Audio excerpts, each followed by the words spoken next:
Governor Punjab عمر سرفراز چیمہ نے سفارش کی ہے کہ وزیر اعلیٰ کے انتخاب کو کالعدم قرار دیا جائے۔ پنجاب میں انتقال اقتدار کے معاملے پر گورنر پنجاب عمر سرفراز چیمہ نے صدر مملکت کو 6 صفحات پر مبنی رپورٹ ارسال کر دی، جس میں گورنر نے پنجاب اسمبلی میں وزیر اعلیٰ کے انتخاب کی آئینی خلاف ورزیوں کی نشاندہی کی ہے۔ گورنر پنجاب کی رپورٹ کے مطابق وزیر اعلیٰ کا انتخاب آئین اور قانون کے مطابق نہیں ہوا اور پولیس کو رولز کے خلاف ایوان میں داخل کیا گیا۔ پنجاب پولیس میں پنجاب اسمبلی میں ارکان کو ووٹ دینے سے روکا گیا۔ رپورٹ میں انکشاف کیا گیا کہ وزیر اعلیٰ پنجاب کے انتخاب کی ووٹنگ کا ریکارڈ ٹیمپرڈ ہے اور ووٹنگ آئین کے سیکنڈ شیڈول کے منافی طریقہ کار اختیار کر کے کروائی گئی۔ ووٹنگ میں سیکنڈ شیڈول کو نظر انداز کیا گیا۔ رپورٹ میں کہا گیا کہ رولز 21 رولز آف بزنس کے مطابق اسپیکر نے نتائج سے آگاہ کرنا ہوتا ہے اور وزیر اعلیٰ کے انتخابی عمل سے گورنر کو مطمئن ہونا ضروری ہوتا ہے۔ عثمان بزدار کا استعفیٰ ہی متنازع ہے۔ انہوں نے کہا کہ آئین کے آرٹیکل 130 سب سیکشن 8 کی خلاف ورزی کی گئی اور گورنر آفس کو وزیر اعلیٰ پنجاب عثمان بزدار کا استعفیٰ موصول نہیں ہوا، اور جب گورنر کو استعفیٰ موصول ہی نہیں ہوا تو اسے منظور کیسے کر سکتا ہے۔ گورنر پنجاب نے رپورٹ میں سفارش کی کہ وزیر اعلیٰ کا انتخاب کالعدم قرار دیا جائے اور تجویز دی جائے اس صورتحال میں مجھے کیا اقدامات کرنے چاہیے۔ سابق وفاقی وزیر اور پاکستان تحریک انصاف کے رہنما اسد عمر نے کہا ہے کہ میاں صاحب کرسی چھوڑو اور الیکشن کال کرو۔ پی ٹی آئی کے رہنما اسد عمر نے سماجی رابطے کی ویب سائٹ ٹویٹر پر لکھا کہ وزیر اعظم شہباز شریف نے کہا تھا اگر ثبوت ہوں غیر ملکی مداخلت کے تو وہ عمران خان کے ساتھ کھڑے ہوں گے۔ انہوں نے کہا کہ اب ایک نہیں بلکہ 2 مرتبہ قومی سلامتی کمیٹی تصدیق کر چکی ہے کہ بیرونی مداخلت ہوئی۔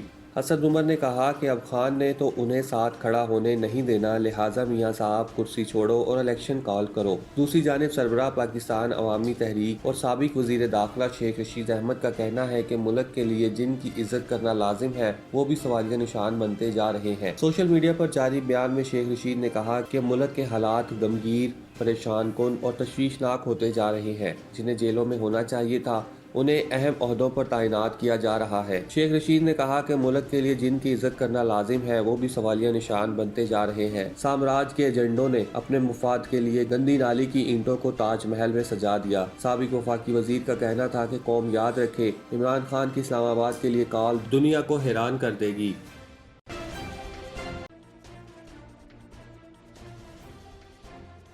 وفاقی وزیر اطلاعات مریم اورنگزیب نے رات کو عدالتیں کھلنے کی وجہ بتا دی۔ وفاقی وزیر اطلاعات مریم اورنگزیب نے سابقہ حکومت کی جانب سے رات کو عدالتیں کھلنے کے سوال کا جواب دیتے ہوئے کہا کہ عدالتوں کے احکامات کی دھجیاں اڑاتے ہیں اور پھر کہتے ہیں کہ رات کو عدالتیں کیوں کھلیں۔ عمران خان کا بنایا گیا صدر پاکستان پنجاب میں آئین شکنی کر رہا ہے، اس لیے رات کو عدالتیں کھلتی ہیں۔ مریم اورنگزیب کا کہنا تھا کہ عمران خان فسطائیت اور آئین شکنی چھوڑیں، پارلیمان کے اغوا کار نہ بنے، آئین جمہوریت اور پارلیمان کو یرغمال بناتے ہیں اور پھر کہتے ہیں عدالتیں کیوں کھلتی ہیں۔ پوری قوم عارف علوی کی آئین شکنی دیکھ رہی ہے۔ عدالتیں کھلیں تو عمران خان سازش کے جھوٹ بولنے لگے، عدالتوں پر بھی الزام لگانے لگے ہیں۔ وفاقی وزیر نے کہا کہ عمران خان، ان کے صدر عارف علوی، گورنر پنجاب سمیت تمام آئین شکن ٹولے کو آرٹیکل 6 کی سزا ملنی چاہیے۔ صدر، گورنر اور پوری پی ٹی آئی بیمار پڑ جائے تب بھی حمزہ شہباز حلف ضرور لیں گے۔ آپ بیمار ذہن، غیر جمہوری اور فسطائی شخص ہیں۔ آپ کا سیاہ دور رات کی سیاہی کی طرح مٹ رہا ہے۔ انڈیا کے زیر انتظام کشمیر کے لیے وزیر اعظم نریندر مودی نے اپنے پہلے باضابطہ دورے کے دوران 20,000 کروڑ روپے 490 ارب پاکستانی روپے کے منصوبوں کا افتتاح کیا ہے۔ نیوز ایجنسی کے مطابق وزیر اعظم نریندر مودی نے اپنے خطاب میں کہا کہ جموں و کشمیر میں ترقی کو تیز کرنے کے لیے ترقیاتی اقدامات اٹھائے جا رہے ہیں۔ وزیر اعظم نریندر مودی نے کہا کہ ان منصوبوں کے آغاز سے نوجوانوں کو روزگار کے مواقع فراہم ہوں گے۔ 20,000 کروڑ مالیت کے ان منصوبوں میں بجلی اور مواصلات کے منصوبے ہیں۔ جموں کشمیر کے لیفٹیننٹ گورنر منوج سنہا کا کہنا ہے کہ وزیر اعظم نریندر مودی نے ایک نئی صنعتی اسکیم دی ہے۔ آزادی کے بعد سے صرف 15,000 کروڑ کی سرمایہ کاری تھی، اب ہمارے پاس اس کو بڑھانے کے لیے 52,000 کروڑ کی تجویز ہے، جبکہ وزیر اعظم 38,000 کروڑ کے منصوبوں کا افتتاح کریں گے۔ انہوں نے توقع ظاہر کی کہ سرمایہ کاری 70,000 کروڑ سے تجاوز کر جائے گی۔ انڈیا کی موجودہ حکومت نے اگست 2019 میں کشمیر کی خصوصی آئینی حیثیت ختم کر دی تھی۔ کشمیر کی خصوصی حیثیت کے خاتمے کے بعد وزیر اعظم نریندر مودی نے پہلی مرتبہ کسی عوامی تقریب میں شرکت کی۔ 2019 کے بعد انہوں نے لائن آف کنٹرول پر تعینات فوجیوں کے ساتھ تہوار منانے کے لیے غیر رسمی دورے کیے، تاہم یہ ان کا انڈیا کے زیر انتظام کشمیر کا یہ پہلا باضابطہ دورہ ہے۔ وزیر اعظم کے دورے کے موقع پر سیکیورٹی کے سخت انتظامات کیے گئے ہیں۔ کشمیر میں وزیر اعظم نریندر مودی مقامی جمہوری نظام پنچایتی راج کی صدارت کے لیے موجود تھے۔ انڈین وزیر اعظم کے دورے کے خلاف پاکستان کے زیر انتظام کشمیر میں احتجاج بھی ہوا۔ مظاہرین کا کہنا تھا کہ وہ وزیر اعظم نریندر مودی کے دورے کو مسترد کرتے ہیں۔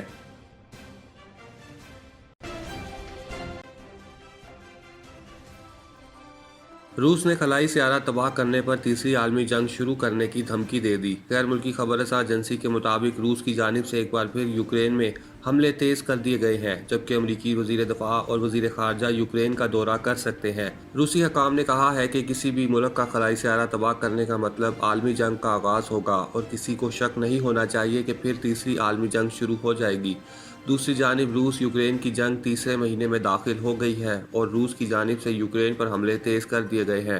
روسی فورسز کی جانب سے ماریوپول کی سٹیل مل میں چھپے یوکرینی فوجیوں پر حملہ کیا گیا ہے، جس کے بعد یوکرین نے روس کے ساتھ مذاکرات ختم کرنے کی بھی دھمکی دی ہے۔ یوکرین کے صدر زیلنسکی کے مطابق امریکی وزیر دفاع اور وزیر خارجہ آج کسی بھی وقت کیف پہنچ سکتے ہیں، جبکہ امریکہ نے اس دورے پر مکمل خاموشی اختیار کر رکھی ہے۔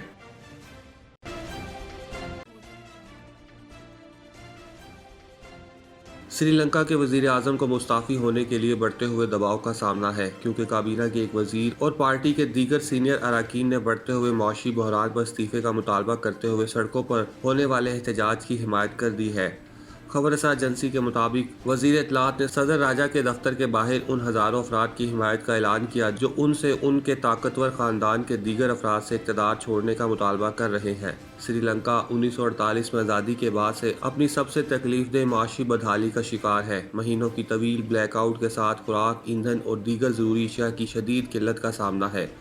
اس بحران نے ملک بھر میں مظاہروں کو جنم دیا ہے۔ مشتعل مظاہرین نے 3 ہفتوں سے زائد عرصے سے گوٹاپایا راجا پکسے کے دفتر کے باہر ڈیرے ڈال رکھے ہیں۔ دباؤ کے شکار سری لنکن صدر نے اپنے 2 بھائیوں اور بھتیجے کو رواں ماہ کابینہ سے نکال دیا، لیکن مظاہروں نے ان تبدیلیوں کو دکھاوا کہہ کر مسترد کر دیا۔ وزیر اطلاعات نے کہا کہ صدر کو اپنے بڑے بھائی اور وزیر اعظم مہندرا راجا پکسے کو برطرف کرنا چاہیے اور ایک کل جماعتی عبوری حکومت کو اقتدار سنبھالنے کی اجازت دے۔ انہوں نے کہا کہ مظاہرین میں شامل ایک پولیس کی ہلاکت کے بعد حکومت اپنی ساکھ کھو چکی ہے۔ انہوں نے بتایا کہ انہوں نے استعفے کی پیشکش کی تھی، لیکن صدر نے اسے قبول نہیں کیا۔